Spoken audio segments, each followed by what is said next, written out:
皆さんこんにちは、今日は DIY のアレンジメントを、教えたいと思います。今日はこちらの5点を使います。では行きましょう。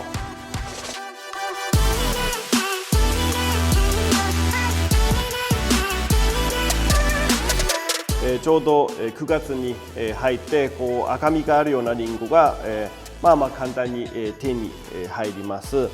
で、器なんですけれども、もちろん自分のお家である器でいいんですけれども、今日はおすすめするのはこちらのジョージ・エンセンのブルームコレクションのボールですね。このツヤ感がすごい綺麗で、もちろんフラワーアレンジメントでも使えるし、例えばフルーツとかこうナッツとかさ、そういうものにも使えるんですけれども、で簡単にこのリンゴなんですけれども、こういうボウルの方に入れていきます。で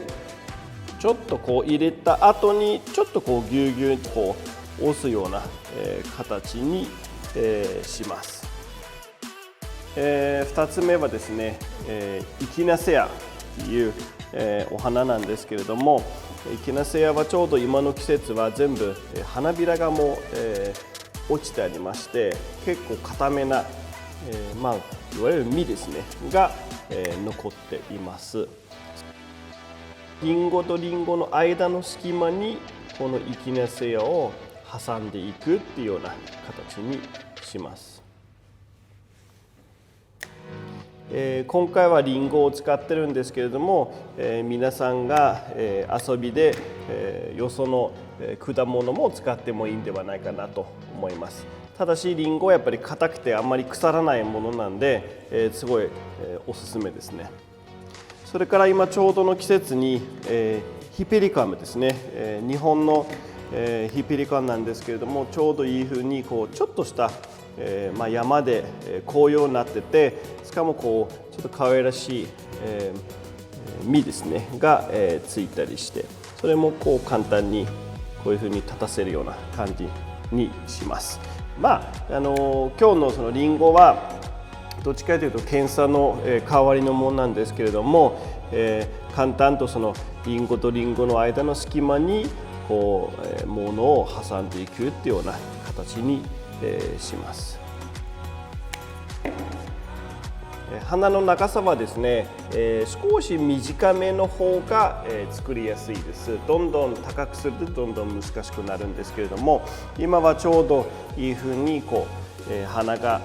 バランスよく立ってる状態。だいたいボールの方から10センチからマックス15センチぐらいかなという風に今いけています。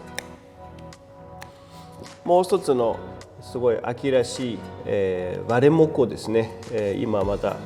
間にこういう状態に入れていきます。花の量はですね、もう本当にリンゴの間に1本でもいいし、今私が生けているように何輪でも素敵だと思います。その辺は自分の気持ちで生きていただければと思ってます。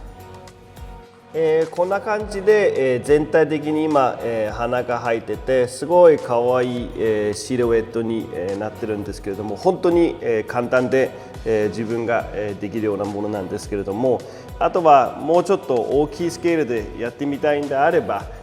これを同じジョージ・エンセンのブルームコレクションで器にもっとリンゴの量を増やして、花はもうちょっとぐらいを増やしたんですけども、一緒に置いてもいいしっていう形なんですけど、ちょっと楽しい遊びではないかなというふうに